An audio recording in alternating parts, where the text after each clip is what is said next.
निर्णय लेने का फाइनल अधिकार निचले सदन को ही होना चाहिए, उच्च सदन को नहीं होना चाहिए। अल्टीमेटली अंततः बाबा साहब के प्रस्तावों को मंजूर किया गया। नमस्कार, मैं वीरेंद्र सिंह और आप देख रहे हैं अब SM news. Baba Saheb doctor Ambedkar को यूं तो भारत में वंचितों का, अछूतों का नेता कहा जाता है और माना जाता है, लेकिन बाबा साहेब डॉक्टर ने देश के लिए और सर्व समाज के लिए कितने काम किए थे, ये मैं बताना चाहूंगा। और वाकया है 21 सितंबर 1921 द्वितीय गोलमेज सम्मेलन में जब बहस चल रही थी संघीय विधानमंडल के दोनों सदनों के बीच में कैसा संबंध होना चाहिए, क्या क्या उनको अधिकार होने चाहिए, इस पर जब बहस चली तो वो बहुत महत्वपूर्ण है इस देश के लिए, सर्व समाज के लिए, कि बाबा साहब ने सबके लिए कैसे अधिकार सुरक्षित किए थे, ये जानना बहुत आवश्यक है। तो ये मद संख्या 3 26वीं बैठक हुई थी 21 सितंबर 1931 को सेकंड राउंड टेबल कॉन्फ्रेंस में, जिसमें बाबा साहब के अलावा तेज बहादुर सप्रू, मोहम्मद शफी, जफरुल्लाह खान, सरदार उज्जवल सिंह और आपके महाराजा बीकानेर, लॉर्ड पील और मोहम्मद शफी, माननीय मानक जी, दादा भाई, गोविंद जोन्स और बहुत सारे लोगों ने हिस्सा लिया था। तो ये सारे लोग जो थे कांग्रेस की तरफ से अपनी बात को रख रहे थे, अकेले बाबा साहेब डॉक्टर अंबेडकर थे, उनकी राय अलग थी। तो जब डिस्कशन हुआ तो इस पे मैं पढ़ के सुनाता हूं। बाबा साहब ने कहा, मैं इस अवसर पर दखल तो नहीं दे रहा हूं, लेकिन मैं एक प्रश्न पूछना चाहता हूं। माननीय तेज बहादुर सप्रू ने कहा कि पूर्ति के मामले में या आमतौर पर वित्तीय विधेयक के मामले में उच्च सदन को यह अधिकार होना चाहिए कि वह निचले सदन से सुझाव देने और उस पर विचार करने के लिए कह सके, लेकिन अगर निचला सदन उसके सुझावों को स्वीकार न करे तो क्या होगा। बाबा साहब ने यह सवाल पूछा जो तेज बहादुर सप्रू ने कहा था कि भाई होना चाहिए, लेकिन अगर न दे तो क्या होगा, ये बाबा साहब ने सवाल किया। तो सप्रू ने उत्तर दिया, तब उच्च सदन विधेयक को अस्वीकृत करने के लिए स्वतंत्र होगा, लेकिन ऐसा कोई गतिरोध आता है तब आप दक्षिण अफ्रीका का उदाहरण मान सकते हैं। तो इस तरीके से ये बहुत एक लंबी बहस चली। ये सब लोगों ने, बाबा साहब ने बहुत सारी बातें बताई, तरह तरह के सवाल किए, और अंत में बाबा साहब ने जो कंक्लूजन निकाला, बाबा साहब के क्या विचार रहे, तो बाबा साहब लिखते हैं कि अब तक जो विचार प्रस्तुत किए गए हैं उनमें एक बात पर बल दिया गया है और मैं समझता हूं कि सभी में एक समान है, और वह यह है कि भारत के भावी संविधान में दोनों सदनों के संबंध को विनियमित करते समय उन्हें स्तर की समानता, शक्तियों की समानता प्रदान की जानी चाहिए, सिवाय कुछ छुटपुट बातों को छोड़कर, जैसे वित्त विधेयक को प्रस्तुत करने का अधिकार और मत देने का अधिकार। इस बात को ध्यान में रखते हुए मैं समझता हूं सामान्य सर्वमत यह मत था कि दोनों सदनों की स्थिति समान होनी चाहिए। मतलब जितने भी लोग गए थे उन्होंने ये कहा था कि जैसे आज होते हैं लोकसभा 2 सदन और राज्यसभा, वैसे ही जो संविधान बनना था सेकंड इंडिया एक्ट 1935 का, उसके लिए ये प्राविधान रखना था कि भाई क्या सदन के उनके अधिकार क्या होने चाहिए, उनके कार्य कैसे होने चाहिए। बाबा साहब ने फिर अपना इस पर प्रतिक्रिया दी है। अब मैं अपने पूर्व वक्ताओं के प्रति पूरा आदर भाव व्यक्त करते हुए अत्यंत विनम्रता से कहना चाहूंगा कि मैं उनके विचारों से सहमत नहीं हो सकता, और मेरे और उनके बीच जो मतभेद है वह इस मामूली सी बात को लेकर है कि दूसरे सदन के कार्यों और उद्देश्यों के बारे में हमारा बिल्कुल ही भिन्न दृष्टिकोण है। मैं उन महानुभावों के दृष्टिकोण को अच्छी तरह समझता हूं जिन्होंने कल यह प्रस्तुत किया है कि हमारा विधानमंडल इस तरह संगठित किया गया है कि हर सदन उसका प्रतिनिधित्व करे, जिसे प्राचीन भाषा में राज्य की अलग अलग जागीर कहा जाता है। तब दोनों सदनों की शक्तियां समान होनी चाहिए। अगर निचला सदन ऐसे वर्ग के लोगों से गठित किया गया है जिन्हें उच्च सदन में प्रतिनिधित्व नहीं मिलता, और अगर उच्च सदन में ऐसे वर्गों के लोग रहें जिन्हें साधारण सदन में प्रतिनिधित्व नहीं मिलता, तब हमें कुछ कहना ही होगा, जिससे कल की कही बात स्पष्ट हो सके।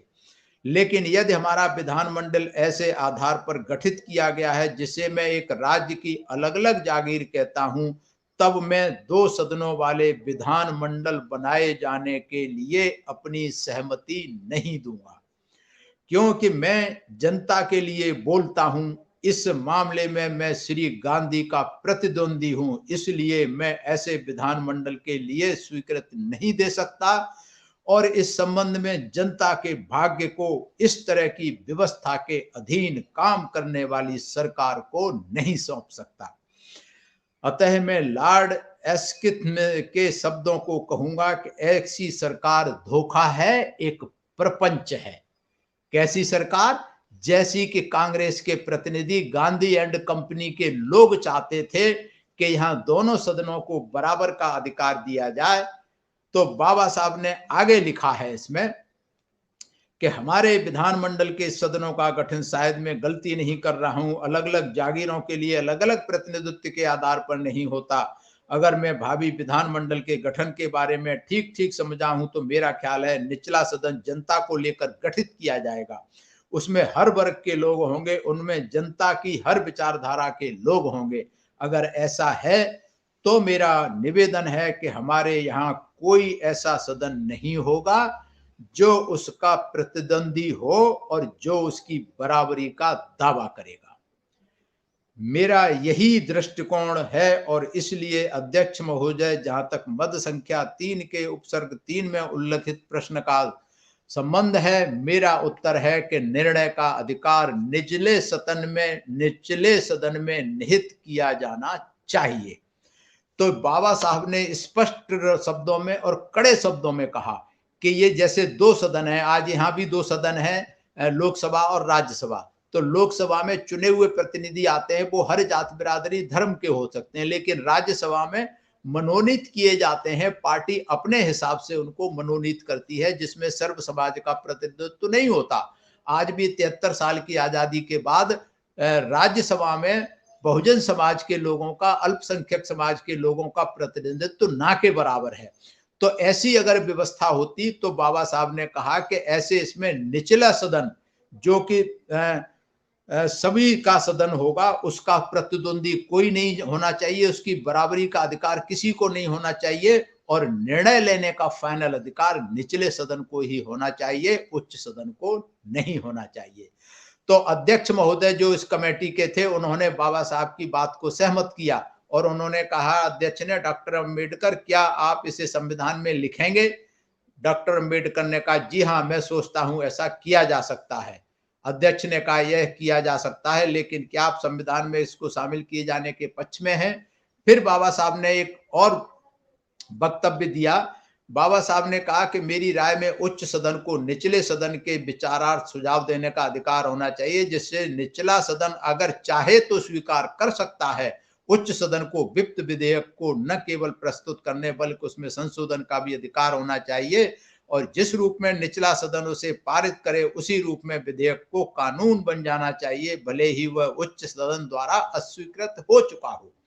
मतलब जो पब्लिक के नुमाइंदे थे, जो चुने हुए थे, वही फाइनल होना चाहिए, क्योंकि ये जानते थे बाबा साहब उस समय के उच्च सदन अगर आज भी जैसा राज्यसभा है वैसा रहेगा तो फिर यहाँ सारे अधिकार उच्च सदन को होंगे, तो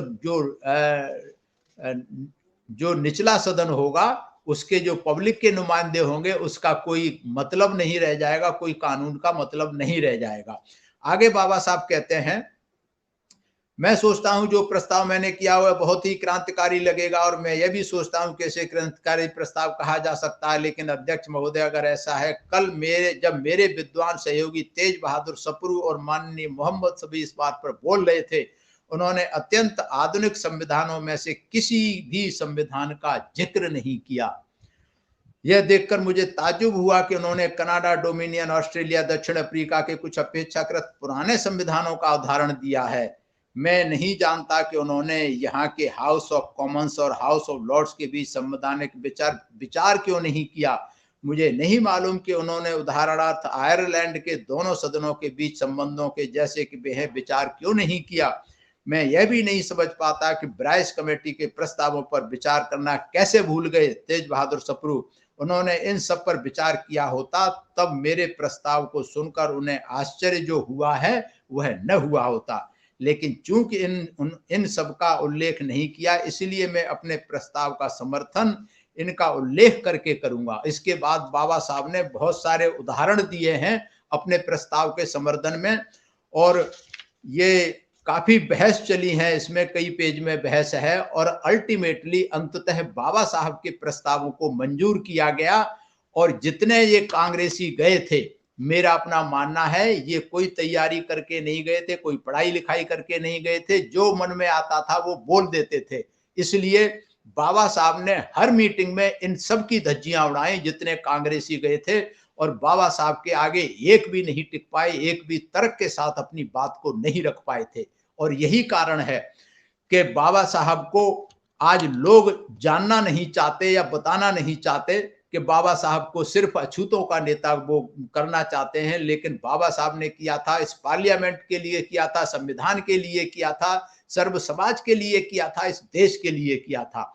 तो जो साथी से मेरा निवेदन है कि जो पार्लियामेंट, जो गोलमेज सम्मेलन की जो कार्रवाई है, जो मीटिंगें हैं, उनको अवश्य देखें। आपको सच्चाई और हकीकत पता लगेगी कि डॉक्टर अंबेडकर अछूतों के नेता थे या देश के नेता थे।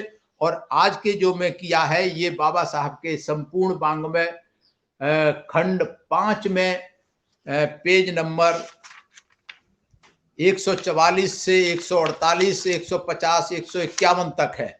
इसे आप लोग पढ़ेंगे, विस्तार से इसमें दिया हुआ है। समय सीमा के कारण मैं सारी चीजें नहीं बता सकता, मुख्य मुख्य चीजें मैंने बताई हैं। और मैं आज बस इतना ही। मैं धन्यवाद करता हूं अभय न्यूज का, ये सॉरी एसएम न्यूज का, जिन्होंने ये सीरीज शुरू की है बाबा साहब के लिए। और मैं धन्यवाद करता हूं सभी श्रोताओं का जो मेरी बात को सुन रहे हैं, और इस निवेदन के साथ कि अगर आपको ये वीडियो पसंद आ रहा है, आपको विचार पसंद आ रहे हैं, तो इसे ज़्यादा से ज़्यादा शेयर करें, लाइक करें, और कमेंट्स के द्वारा हमारा मार्गदर्शन करना ना भूलें। मैं सभी का शुक्रिया, धन्यवाद, और सभी को मेरा प्रणाम, सभी मेरा आभार। अगर आपने अभी तक हमारा चैनल सब्सक्राइब नहीं किया है तो सब्सक्राइब करें और घंटी का बटन बिल्कुल भी दबाना ना भूलें, ताकि सभी लेटेस्ट खबरें पहुंच सकें आप पे सबसे पहले।